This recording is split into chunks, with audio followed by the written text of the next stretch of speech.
James Murdoch has had a reprieve from the UK Parliamentary Committee investigating phone hacking.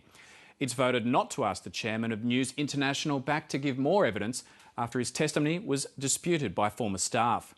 And there's more good news for the heir apparent to the Murdoch empire, with the BSkyB board keeping him on as chairman.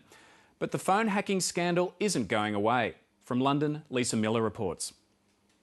The latest twist in the phone hacking scandal has put it back on the front pages and the Murdochs back in the spotlight. The mother of a murdered 8-year-old girl, Sarah Payne, worked alongside the News of the World and then editor Rebekah Brooks to fight sex offenders.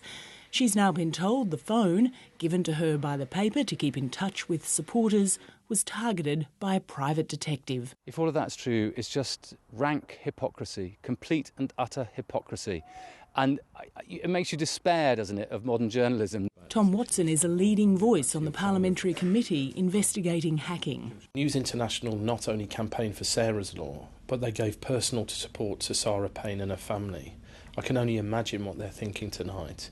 It strikes me that it's the ultimate betrayal. The 5-hour session last week left him seeking more answers. He was pushing the committee to recall News International chairman James Murdoch to find out why his testimony was contradicted by others.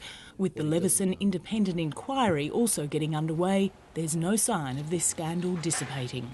Well, it's not surprising. Look, we know that Sue Akers, the Assistant Commissioner who's investigating phone hacking, said 180 people have been notified out of 4,000. So you would expect that things are going to repeat themselves, that there are going to be other victims of crime and therefore the families of victims of crime, not just sports people and celebrities within that list.